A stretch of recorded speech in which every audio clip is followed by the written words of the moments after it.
आजकल हमारे मसीह समाज में कई प्रकार की झूठी शिक्षा का प्रचार किया जा रहा है और इसलिए हम विश्वासियों को बहुत सतर्क होने की ज़रूरत है, सावधान होने की ज़रूरत है कि हम इस प्रकार की टीचिंग शिक्षाओं को बिल्कुल भी एक्सेप्ट या ग्रहण ना करें। हमें देखना है कि क्या ये वचन, ये जो शिक्षा दे रहे हैं, जो भी कुछ क्रिश्चियन लोग, क्या ये वचन के अनुसार है। ये आपको और मुझको देखना है। नहीं तो क्या होगा कि हमारा जो आत्मिक जीवन है वो गलत बुनियाद पर बढ़ता जाएगा, गलत शिक्षाओं पर जो वचन के अनुसार नहीं होता है और सिर्फ अपने फीलिंग्स पर या अनुभव पर ही निर्भर रहेगा। हमें अपने अनुभव पर नहीं, वचन पर निर्भर रहना है। इसलिए आज का जो मैं वचन जो आपके सामने लाने की कोशिश कर रहा हूँ वो ये है कि हम ऐसे वचनों को जो लोग झूठे झूठे रूप से प्रचार करते हैं उनसे हम सावधान रहें, उनको हम ताड़ें, देखें क्या ये वचन के अनुसार हैं। जो बरियन जो क्रिश्चियन थे पौलुस के समय में, वो भी बिल्कुल ऐसा ही करते थे।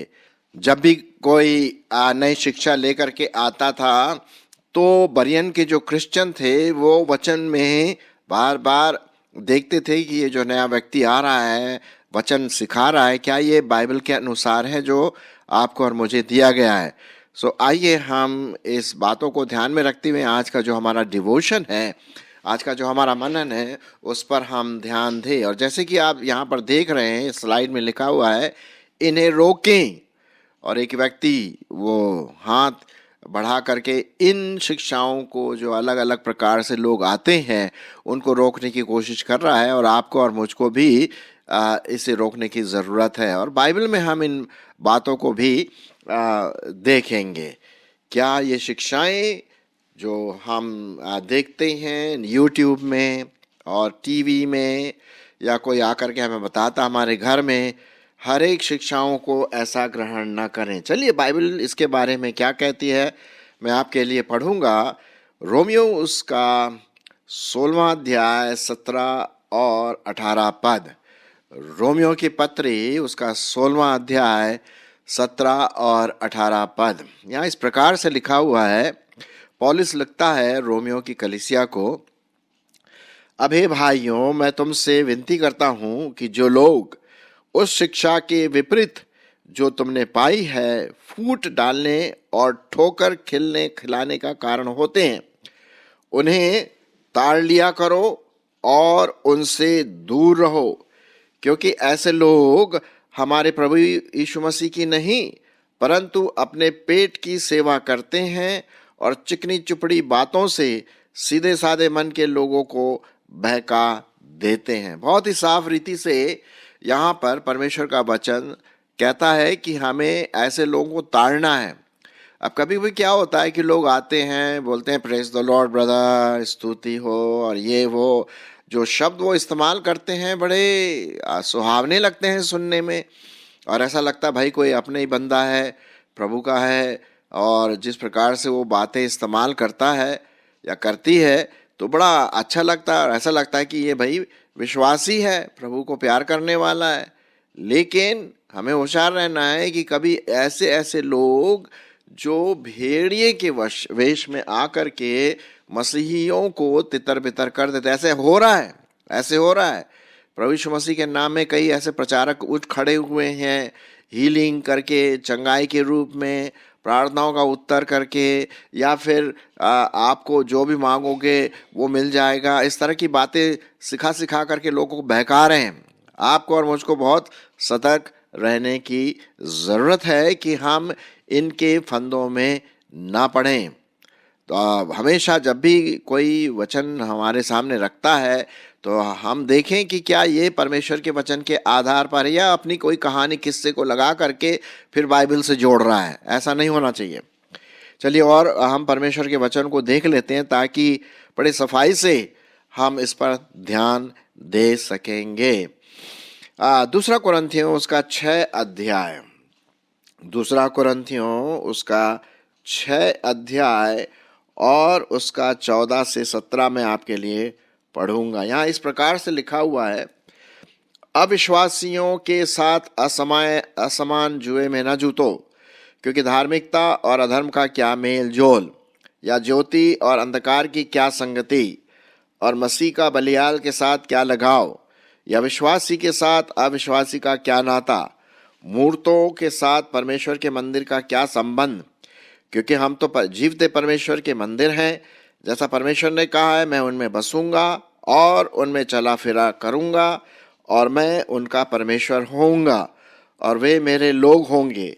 इसलिए प्रभु कहता है कि उनके बीच में से निकलो और अलग रहो, और अशुद्ध वस्तुओं को मत छुओ, तो मैं तुम्हें ग्रहण करूंगा। तो यहाँ पर हम देखते हैं बड़े साफ रीति से यहाँ पर लिखा हुआ है कि जो अविश्वासी हैं वो तो पता पड़ जाएगा, है ना, जो प्रभु को नहीं मानते हैं, मूर्तों की सेवा करते हैं, मूर्तों की उपासना करते हैं, वो तो आसानी से पता पड़ जाएगा। और उसके लिए भी हमें उनसे दूर रहना है। जहाँ तक उनके जो भी चीज़ें हैं उसमें हमें सम्मिलित होने की ज़रूरत नहीं है। यहाँ पर विश्वासी और अविश्वासी का कोई मेल नहीं होना चाहिए। यहाँ पर एक बात मैं आपको बता दूं, विशेष करके जो लड़के या लड़कियाँ शादी करना मांगते हैं, कभी कभी क्या होता है कि वो अविश्वासी के साथ शादी कर लेते हैं, चाहे वो लड़का हो या लड़की, और ये बोलते हैं कि यार पता नहीं हमें कोई लड़का, विश्वासी लड़का मिलेगा या लड़की मिलेगी कि नहीं, चलो जो मिल रहा है उसी से शादी कर लो। नहीं नहीं नहीं, ये परमेश्वर का वचन बिल्कुल खिलाफ है इसके।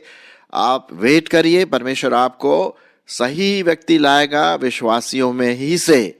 ऐसे कई लोग हैं, मैं जानता हूँ, जो अविश्वासियों के साथ अपना संबंध जोड़ लिए हैं और बाद में उनको परेशानी हुई।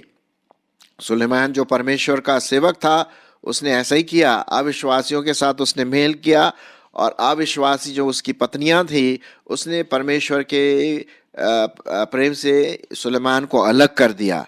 तो कहीं आपके साथ ऐसा ना हो, सो इन्हें रोकें, इनसे अलग रहें, इनके साथ संगति ना करें। जहाँ तक एक इंटीमेट संबंध की बात है, रिलेशनशिप की बात है, ठीक है, हम हेलो आप कैसे हैं, दोस्त यार, वो अलग बात है, लेकिन गहन संबंध में हम इनके साथ ना पड़ें। चलिए और आगे बढ़ते हैं, परमेश्वर का वचन क्या कहता है। इफिसियों उसका 5 अध्याय और 11 पद। इफिसियों की पत्री उसका 5 अध्याय और 11 पद। यहाँ पर इस प्रकार से लिखा हुआ है, और अंधकार के निष्फल कामों में सहभागी ना हो, वरन उन पर उल्हाना दो, क्योंकि उनके गुप्त कामों की चर्चा भी लज्जा की बात है।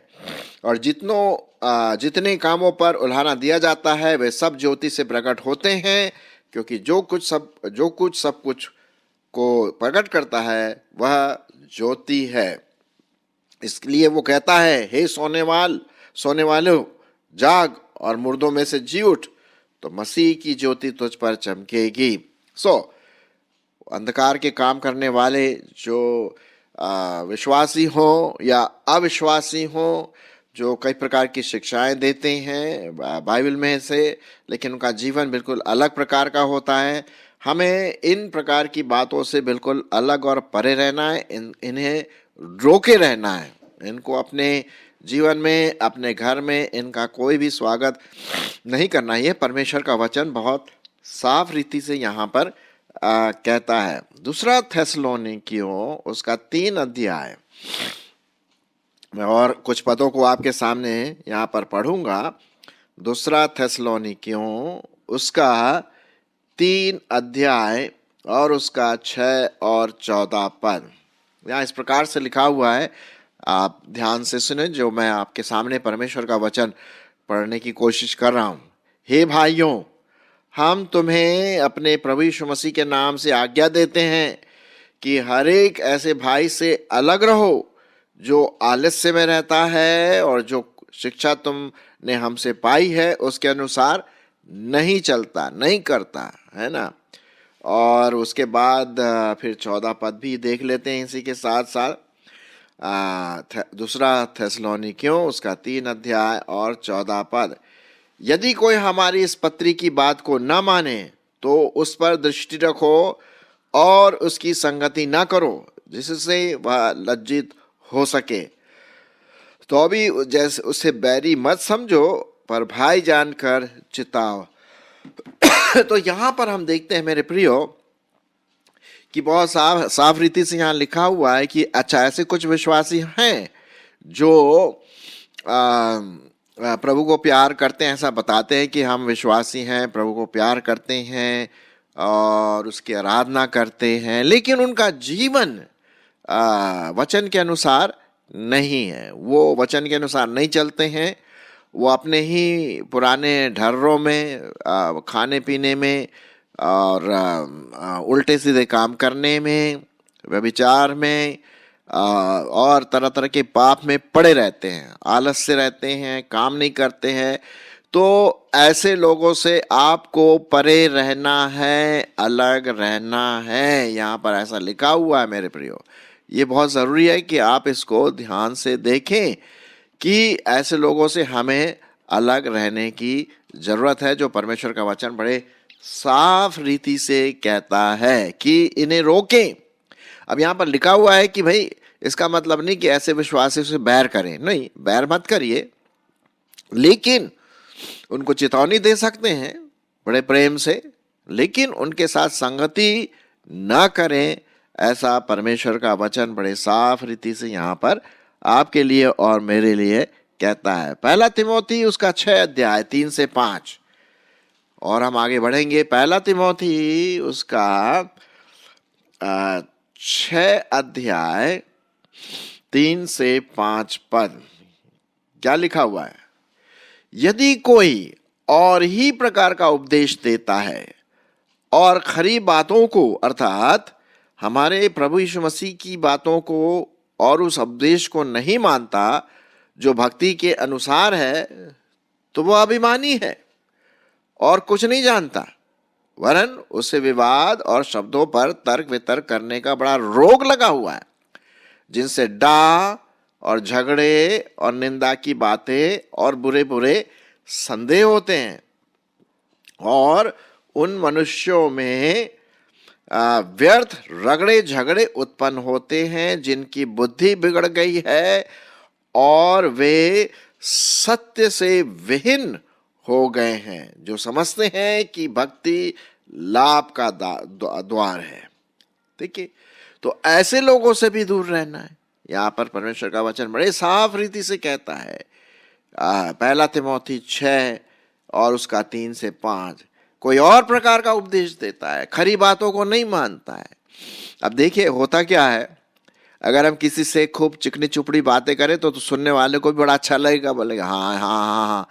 और जब भी हम किसी से चिकनी चुपड़ी बातें करते हैं ना, बटरिंग जिसे हम कहते हैं इंग्लिश में, तो वो हमेशा हाँ हाँ में हाँ मिलाएगा। और जहाँ खरी बातें कही या उसके विचार के विरोध में या बाइबल की बातें बताई, तो वो एकदम से तन जाएगा, टेंशन में आएगा, उसका चेहरा देखने लायक होगा और वो दूसरा कुछ और बोलेगा, तर्क वितर्क करेगा, अरे ये ऐसा नहीं, अरे आपको नहीं पता, इस प्रकार की बातें जो आएंगी। तो भैया इसमें रगड़े झगड़े में पड़ने की कोई जरूरत नहीं है, आप चुपचाप वहां से निकल जाइए। जी हाँ, तब उसको पता पड़ेगा कि यार ये व्यक्ति बिल्कुल परमेश्वर के वचन पर ही बात करता है ना।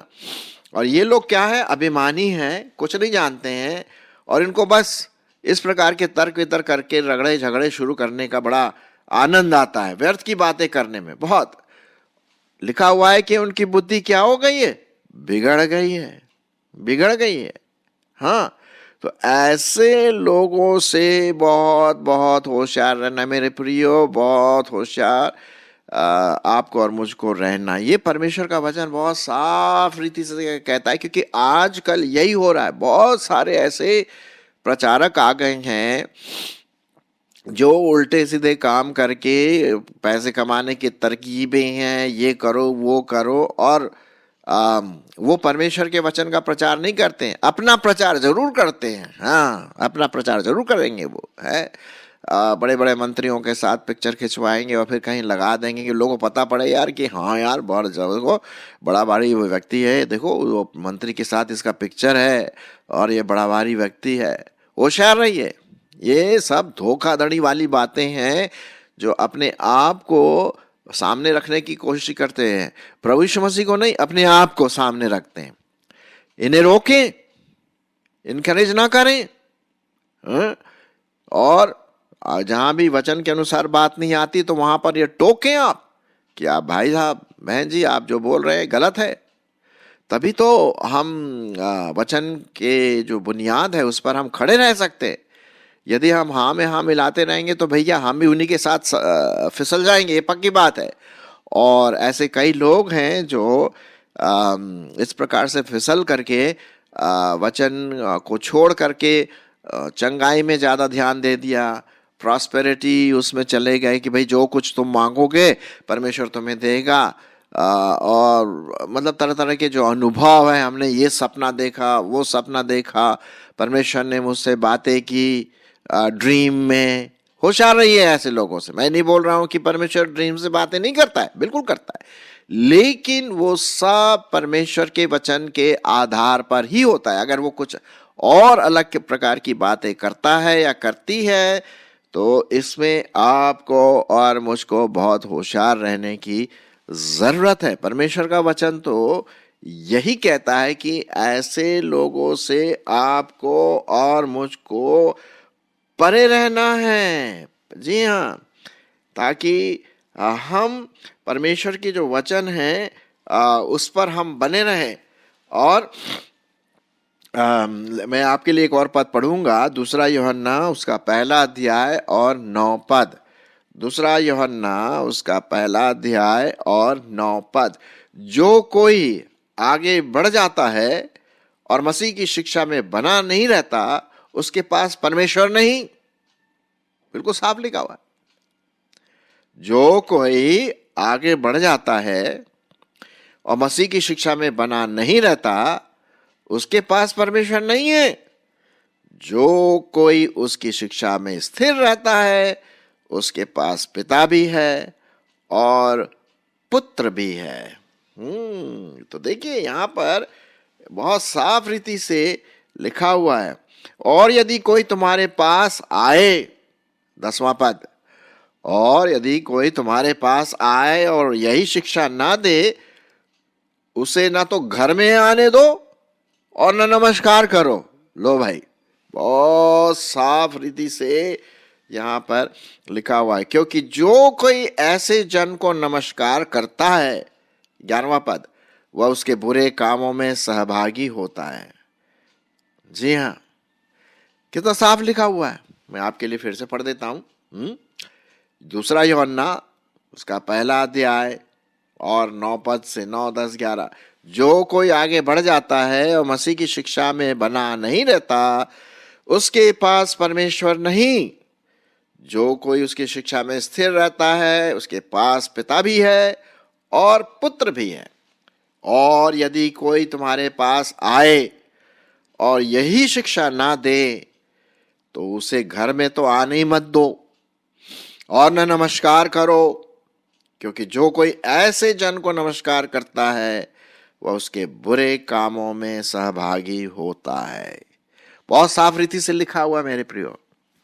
आज मैंने आपके सामने परमेश्वर के वचन के आधार पर यह बात बताई कि जो कोई भी लोग हमें बताते हैं बाइबल में से, अगर वो वचन के अनुसार नहीं है तो उनको रोकें, बताएं कि वचन क्या कहता है ना। कभी क्या होता है, लोग एक शब्द निकाल करके, बाइबल में से एक शब्द निकाल करके, एक वाक्य निकाल करके बोलते देखो बाइबल में लिखा, और हम बड़े आसानी से उसमें स्लिप हो जाते हैं। हमें देखना है संदर्भ में उस पद के आगे पीछे क्या लिखा है, उसका कॉन्टेक्स्ट क्या है, संदर्भ क्या है, क्यों ऐसा लिखा है। ये आपको और मुझको जानना बहुत जरूरी है कि बाइबल में क्या लिखा हुआ है। इसीलिए बाइबल अध्ययन करना अति आवश्यक है। जी हाँ, बाइबल का अध्ययन करना अति आवश्यक, क्योंकि उसके द्वारा ही हम जान पाएंगे कि भाई इसमें क्या लिखा है। और यदि कोई आकर के नई शिक्षा देता है तो हम उसको पहचान सकेंगे कि ये इसमें है या नहीं है, या अपनी मन गढ़ंत बात बता रहा है। तो प्रियो, हम होशियार रहिए। जो झूठी शिक्षा है, झूठी भविष्यवाणियां हैं, अलग अलग विचारधाराएं जो विश्वासी लोग दिखाते हैं, पढ़ाते हैं, वो चेक करें बाइबल में से क्या ऐसा बाइबल में है। बरियन जो क्रिश्चियन थे वो ऐसे ही करते थे और अपने आप को झूठी शिक्षाओं से बचाते थे। तो आइए हम होशियार रहिए और देखें, ताड़ लें कि क्या ये परमेश्वर की ओर से है या नहीं।